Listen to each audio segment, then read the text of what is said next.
I am breaking it to you, it's very much possible and it is true. आप bulking करते करते भी लीन हो सकते हैं। इन सब लोगों की जो अंग्रेज बैठे बैठे बोलते हैं ना, इधर यू कैन बल्क और you can cut, recomp is very tough, no it's not. तो यार कैसे हो आप लोग, स्वागत है आप सभी का नए व्लॉग में। और जैकेट मैंने इसलिए पहना है क्योंकि जब से बारिश हुई है ऐसा लग रहा है ठंड वापस आ गई है। मतलब 10-15 दिन बाद ये वाला जैकेट निकाला है मैंने। क्या हो गया मौसम को।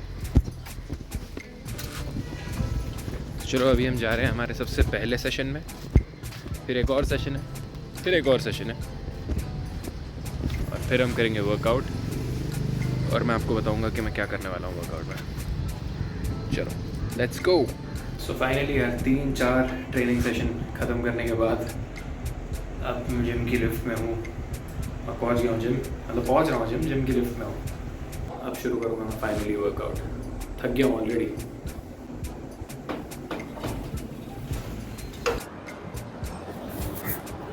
तो यार विंटर आर्क एपिसोड 10, आज मेरा फास्ट है, ट्यूसडे है, और आज जो एक्सरसाइज करने वाला हूँ वो बहुत अलग एक्सरसाइज है। ये एक्सरसाइज मैंने अभी तक जब से विंटर आर्क शुरू किया है तब से नहीं की है। क्यों नहीं की? क्योंकि यार लोअर बैक का कोई प्रॉब्लम नहीं था, लेकिन मंडे को कल जब मैंने स्क्वाट करने से पहले मैं उठा था तब से ही मुझे लोअर बैक का थोड़ा पेन हो रहा था।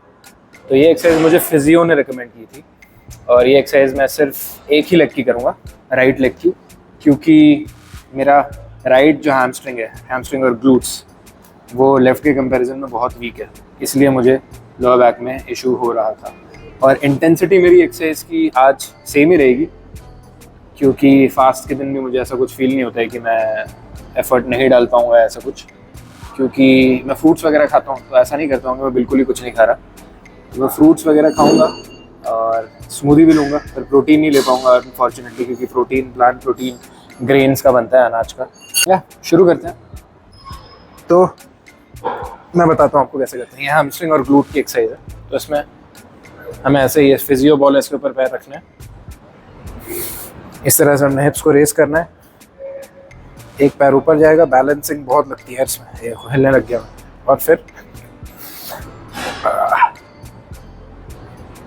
2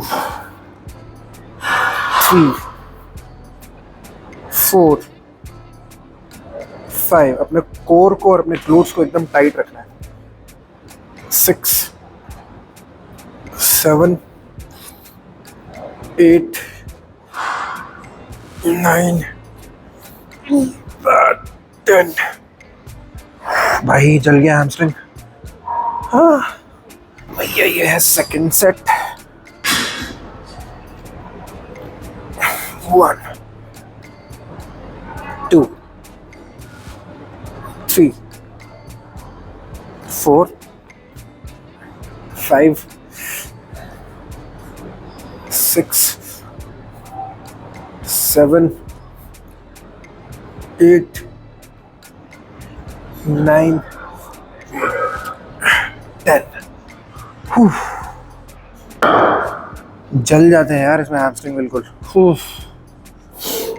अब एक सेट और करूँगा मैं इसमें राइट लेग से, और फिर मतलब 3 सेट हो जाएंगे राइट लेग के, और फिर एक लेफ्ट लेग का सेट मैं और कर लूँगा। लेफ्ट का सिर्फ एक ही ट्रेन करूँगा मैं, क्योंकि वो ऑलरेडी स्ट्रॉन्गर है। देखो यार, ये मैं लेफ्ट वाली साइड कर रहा हूँ और इतनी ज़्यादा इजीली हो रही है मुझसे राइट के कंपैरिजन में, क्योंकि यहाँ के मसल्स बहुत स्ट्रॉन्ग है।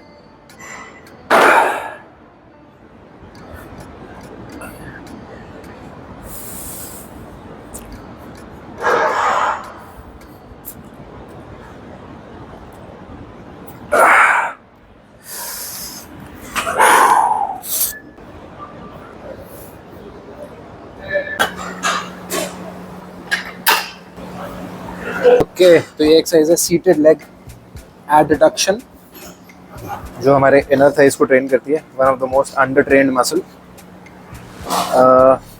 लोगों को लगता है कि ये स्क्वाट्स वगैरह हम करते हैं या सुमो स्क्वाट करते हैं उसमें ट्रेन हो जाता है, जो कि सही बात है, हो जाता है, लेकिन किस हद तक? क्या ऑप्टिमली ट्रेन होता है? तो ऑप्टिमली ट्रेन करने के लिए मैं इसको अच्छे से आइसोलेट करने के लिए ये एक्सरसाइज करता हूँ, और बहुत ज़रूरी एक्सरसाइज है, और आपको भी कंसिडर करना चाहिए इसे करना। बहुत पेनफुल होगा पहले 2-3 बार जब आप इसे करेंगे, लेकिन धीरे धीरे you will get used to it. और आपको आपके कंपाउंड मूवमेंट्स में, अगर आप कोई स्पोर्ट खेलते हैं तो उसमें फ़र्क ज़रूर पता चलेगा।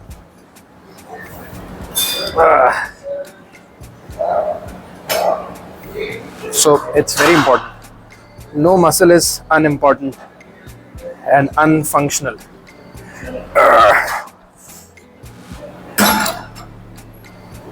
इसे करेंगे हम 3 सेट 10 से 15 रेप्स। ओके, तो ये जो हमने अभी अभी किया हिप एडडक्शन, जिसमें हम बाहर से अंदर जाते हैं, ये उसका उल्टा है। इसमें हमें अंदर से बाहर जाना है। इस मूवमेंट में हम काफ़ी स्ट्रांग होते हैं, तो वेट मैक्सिमम उठा रहा हूँ मैं, और ये हमारे इन मसल्स को ट्रेन करता है, ठीक है, आउटर हिप्स के थोड़े बाहर वाले एरिया के। वैसे तो पूरे ग्लूट्स को ट्रेन करते हैं ऑलमोस्ट, बट हाँ this is also very important, जो हम नेगलेक्ट कर देते हैं।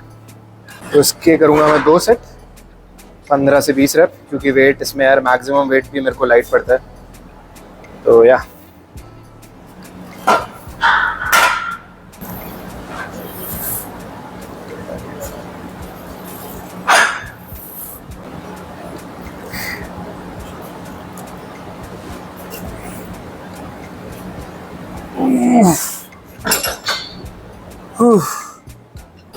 ओके। तो अगली एक्सरसाइज है बारबेल इंक्लाइन प्रेस। मैंने कल मंडे को भी किया था इंक्लाइन, लेकिन क्योंकि वीक पॉइंट है तो आज भी ट्रेन करेंगे। कल थोड़ा हैवी किया था, बहुत हाई इंटेंसिटी के साथ। आज इतना हैवी नहीं करेंगे, वेट सिर्फ 60 किलो है, और कंट्रोल में अच्छे से अपने अपर पेक्स को, अपने अपर चेस्ट को फोकस में रख के फिर करेंगे 3 सेट। रेप्स जितने होंगे उतने, अराउंड 10 या 10 से ऊपर। चलो स्लो करना है थोड़ा।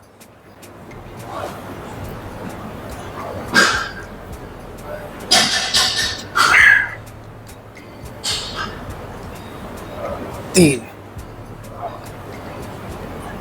4, 5, 6, 7,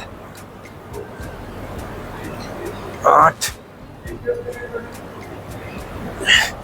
9, 10,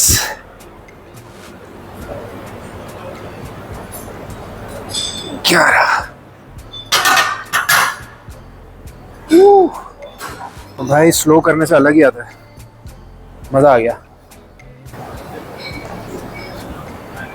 नहीं यार, एक तो फास्ट है आज, भूख लग रही है, और ये पता नहीं क्या बन रहा है, खुशबू आ रही है कैंटीन में से।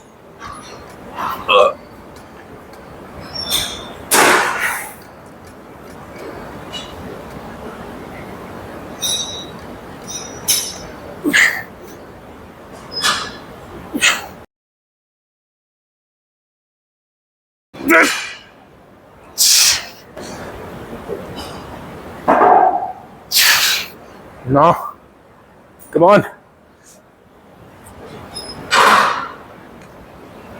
10।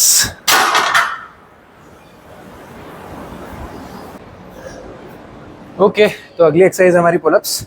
इससे पहले मैंने काफ रेज और की इंक्लाइन के बाद। फ़ोन की बैटरी डेड हो गई थी यार, तो मैंने फटाफट चार्ज पे लगाया, काफ रेज किया। और हमारे आशीष भैया भी आ गए हैं वीडियो में, लेट आए हैं थोड़े आज। अब करूँगा पुलअप्स प्रोनेटेड ग्रिप में, क्योंकि अब फोरआर्म काफ़ी बेटर है मेरा। तो लेट्स सी कितने होते हैं। 3 सेट फेलियर के आसपास जाने की कोशिश करूँगा, और ट्राई करूँगा 10 से ऊपर हो हर सेट में। So let's check it out. 1, 2, 3, 4, 5, 6, 7, 8,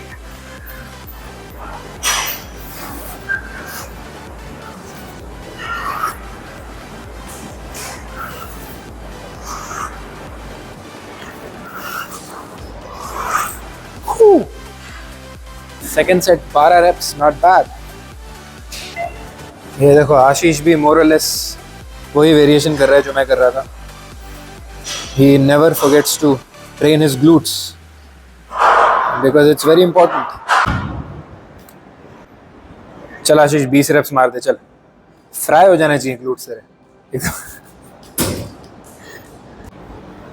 okay, third set.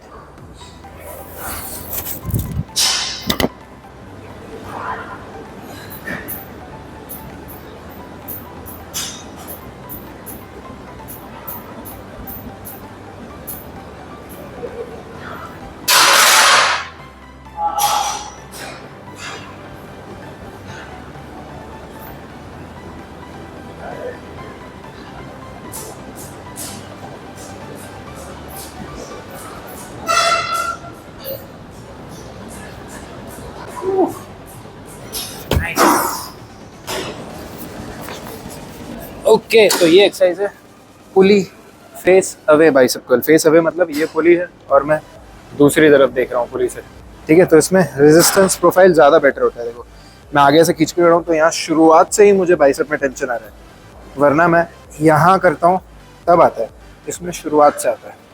So that's why we are doing it.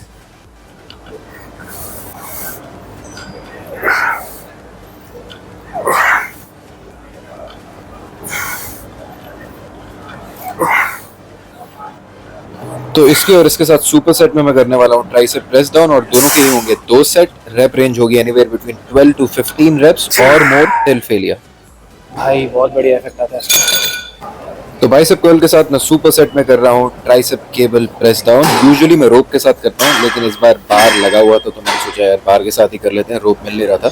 दो मैं रोप ज़्यादा प्रेफर करता हूँ क्योंकि रोप का अपना इंडिविजुअल साइड होती है और एल्बोज पे ज़्यादा इजी होता है क्योंकि आप ज़्यादा फ्रीली मूव कर सकते हो। तो रोप इज़ बेटर, बट बार में भी कोई ऐसी दिक्कत नहीं है। Okay, last set, same exercise, let's go.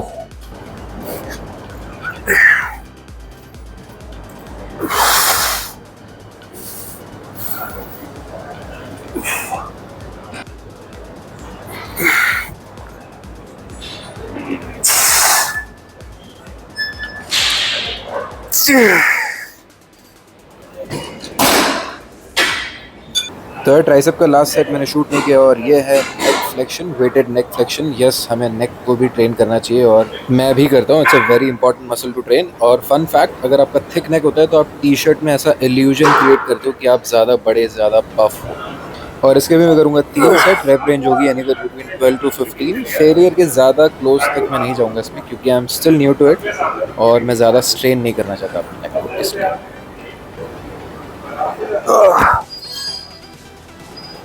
और ये रही हमारी पोस्ट वर्कआउट पोजिंग। वेट मेरा फ्लक्चुएट कर रहा है एनीवेयर बिटवीन 76 to 77 किलोज और लीननेस तो आप देख रही हैं काफ़ी अच्छी खासी मेंटेन्ड है। और अच्छी बात यह है कि लेग्स में भी मास ऐड होता जा रहा है जो मेरा वीक पॉइंट रहा है। तेरा खत्म ही नहीं होता सही में। मैं तारीफ कर लेता हूँ वरना मैं कभी तेरे अंदर ही इम्यून कर हो जा थोड़ा सा। पहुंच गए हम घर। हमारे बच्चे क्या कर रहे हैं? ये देखो जूता लेके बैठा है पूरा। ओ आया दौड़ के, ओ आया, ओ आया।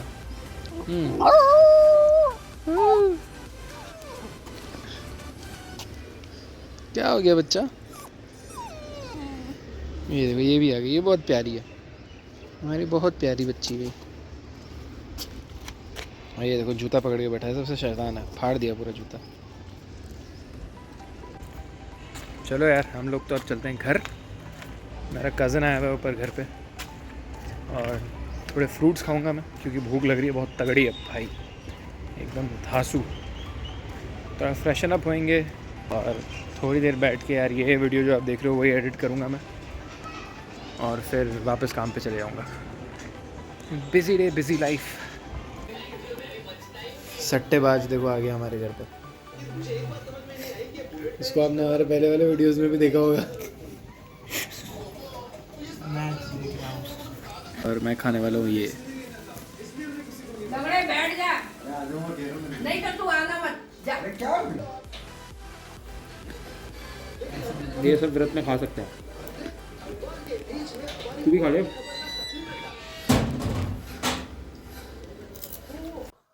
ओके, सो ये खाया मैंने अभी तक और रात को बस मैं फर्स्ट कुक मील लूँगा, मतलब जो होगा नॉर्मल दाल चावल या कोई सब्जी मैंने होगी, ज़्यादातर बनती है वो तरी वाली आलू मटर की सब्जी, चावल, शायद थोड़े पापड़ होंगे या और कोई सब्जी होगी साथ में, थोड़ा सा सैलड एंड दैट्स इट। तो सवाल आया था कि यार बल्किंग करते हुए मैं इतना लीन कैसे रह पाता हूँ और आप भी कैसे रह सकते हो। तो यार इसमें सबसे पहली चीज़ होती है, जो आप खाना खा रहे हो पूरे दिन में वो यार कचरा ना हो। मतलब जितनी भी कैलोरीज आ रही है होल फूड से, क्लीन सोर्सेज से आए। मतलब अगर आपका प्रोटीन सोर्सेज आ रहे हैं तो आप नॉन वेजिटेरियन है तो नॉन वेजिटेरियन प्रोटीन सोर्सेज आपको पता है क्या होते हैं, उन सब से आए। तो या एग्स हो गया, ऑल दैट। अगर आप वेजिटेरियन है तो डेयरी हो गए, डेयरी प्रोडक्ट्स हो गए, वे प्रोटीन हो गया। अगर आप वीगन है तो मैं आपको दिखाते रहता हूँ, it could be dal, chole, rajma, vegan protein powder, plant protein कहते हैं, कोई खराबी नहीं है उसमें। If it's a well formulated plant protein from a reputed brand, you can have 2 to 3 scoops per day and that will cover up a lot of calories। और पूरे दिन में एक्टिव रहो। मतलब ऐसा नहीं है कि एक्सरसाइज की और फिर उसके बाद में पूरे दिन कुछ नहीं कर रहे हो। Make sure you are doing 10 to 12,000 steps a day। Make sure if you are into any sport you play a sport. और जरूरी नहीं है कि उसको वीक डे में ही खेलना है या वीकेंड में, संडे तो पूरा रेस्ट होता है, ऐसा कुछ नहीं। संडे को रेस्ट लेने की जरूरत नहीं है। संडे को आप खाना खाते हो, सोते हो, तो आप वर्कआउट भी कर सकते हो, एक्टिव भी रह सकते हो। टाइम निकालने की जरूरत होती है, मैनेज करने की जरूरत होती है। So stay active through out the day so you can have more food. तो जितना ज्यादा खाना होगा उतना ज्यादा आसानी होगी आपको प्रोटीन लेने में उससे। फॉर एग्जाम्पल, अगर आपको 1500 कैलोरी से 120 ग्राम प्रोटीन निकालना है तो as a vegan it's gonna be very very tough, almost next to impossible. Even as a non vegetarian it will be tough, but yeah. लेकिन अगर वहीं आप 3000 कैलोरी खा सकते हैं, क्योंकि आप पूरे दिन में बहुत एक्टिव रहते हैं, आपका वर्कआउट भी बहुत इंटेंस होता है, तो उससे 3000 कैलोरी से 120 ग्राम प्रोटीन निकालना with the help of protein supplement, it's very easy, not a big challenge. So ये चीज होगी, ईट क्लीन, ज्यादा डीप फ्राइड, ज्यादा शुगरी चीजें मत खाओ, जितनी आपको जरूरत है इतना ही खाओ, पूरे दिन में एक्टिव रहो और अपनी स्ट्रेंथ ट्रेनिंग को इंटेंसली परफॉर्म करो। अब अगर आप रोज कर रहे हैं फुल बॉडी वर्कआउट मेरी तरह जैसे मैं करता हूँ, so that is another way of increasing your muscle protein synthesis every day, so you have maximum muscle growth stimulus every day। उससे ज्यादा आपके मसल ग्रो करेंगे। और क्योंकि आप पूरे दिन एक्टिव रह रहे हैं और आप खाना ज्यादा नहीं खा रहे हैं और जंक नहीं खा रहे हैं, तो आप मसल बिल्ड करते रहेंगे, साथ साथ में आपका फैट नहीं बढ़ेगा। और हो सकता है आप अगर थोड़ा सा कम खा रहे हैं तो मसल बिल्ड करने के साथ साथ आपका फैट भी कम होता रहे। तो ये हो सकता है, it's very much possible being a natural. I am breaking it to you, it's very much possible and it is true. आप बल्किंग करते करते भी लीन हो सकते हैं। इन सब लोगों की जो अंग्रेज बैठे बैठे बोलते हैं ना, इधर यू कैन बल्क और you can cut, recomp is very tough. No, it's not. I mean it is tough जब तक आपको पता नहीं चलता है। वो कैलोरी नंबर और वो एक्टिविटी लेवल फाइंड करना टफ है। अगर आपको एक बार वो मिल गया, आपकी विल पावर पर डिपेंड करता है। If you stick to it you can definitely build muscle and lose fat simultaneously being a natural।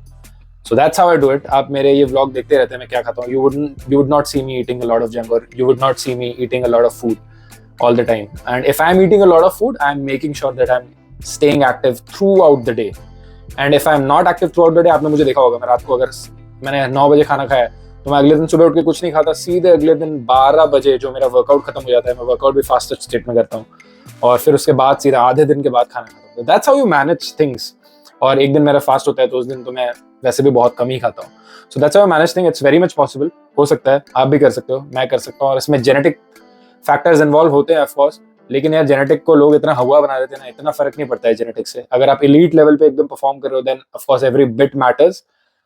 But और वैसे भी आपको पता कैसे चलेगा आपके जेनेटिक्स अच्छे हैं नहीं है, जब तक एफर्ट डाल के कोशिश नहीं करोगे और एक लेवल पे नहीं पहुंचोगे तब तक आपको पता नहीं चलेगा। तो जेनेटिक्स यार, अगर आप कुछ नहीं कर रहे हो तो बहुत बहाना है आपके लिए। Start doing it, then you will realise that आपके जेनेटिक्स अच्छे हैं कि नहीं अच्छे हैं। So I hope I answered your question. अगर आपको और कोई सवाल है ऐसे ही तो कमेंट डाउन बिलो। मैं ऐसे ही वीडियो के माध्यम से, व्लॉग के माध्यम से आपको जवाब देता रहूंगा। और ये मोस्टली विंटर आर्क का लास्ट एपिसोड है। बल्क हमारा कंटिन्यू रहेगा, विंटर आर्क बन जाएगा मोस्टली समर आर्क, और maybe I think of a cooler name, a better name. So अगर आप ये सीरीज के सारे एपिसोड देख रहे हैं तो थैंक यू सो मच जुड़े रहने के लिए। मैं आपसे मिलूंगा अगले एपिसोड में। तब तक के लिए stay healthy, stay happy and keep working out.